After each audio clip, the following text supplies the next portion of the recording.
అన్ని పోసేట అనిల్ వల్ల అంతా జరుగుతున్నది. మాటలు బీర్ సీసాలు మందు సీసాలు మా ఇండ్లకి వేసిపోయిండ్రు.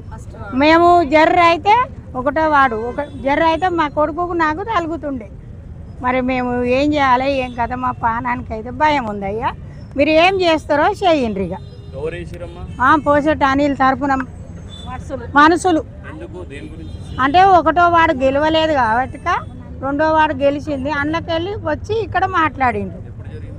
ఇది 11వ తారీఖు నాడు జరిగింది. అది 12వ తారీఖు, నిన్న 13వ తారీఖు నాడు ఇది జరిగింది.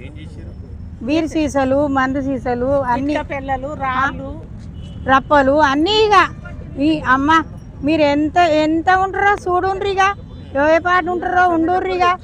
మేము వచ్చినాక మేము ఇక చూస్తాం. మేము రౌడిద్యం. ఇక ఆయననేమో పులులని చేస్తా, మేకల మీద తోలిస్తా అని మాట్లాడిండు అనిల్.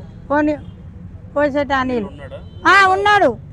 వాళ్ళ ఫ్యామిలీ మొత్తం ఇక లేదు. ఆయన గెలిచిండా ఓడిండా కాదు, ఇలా భయపెట్టుడు సౌభేషమేనా మేము అందరం కోరుకుంటున్నాం. మాకు బాగా భయంగా ఉంది.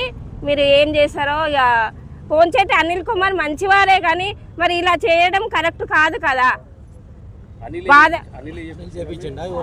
అనిల్ చేయించింటే అనిల్ వాళ్ళ అభ్యర్థులు వాళ్ళ సైడ్ వాళ్ళు చేయించవచ్చు. ఆయన మంచివాడే, మరి ఇన్ని రోజులు మంచిగా ఉండే కదా. 10 ఏళ్ల సంది మా దగ్గర ఉన్నాడు, మమ్మల్ని మంచిగానే చూసుకున్నాడు. కానీ ఇప్పుడు ఎందుకు అట్లా అంత ఘోరంగా ప్రవర్తించడం మాకు చాలా బాధాకరంగా ఉంది. రైస్ కుక్కర్ డబ్బులు అనేవి మీరు అక్కడ పెట్టిరని తెలిసింది. అవును, మరి అనిల్ కుమారే ఇచ్చారు. ఓటుకు 2000 ఇచ్చారు, డబ్బలు ఇచ్చారు, హాట్ బాక్సులు ఇచ్చారు, చీరలు ఇచ్చారు.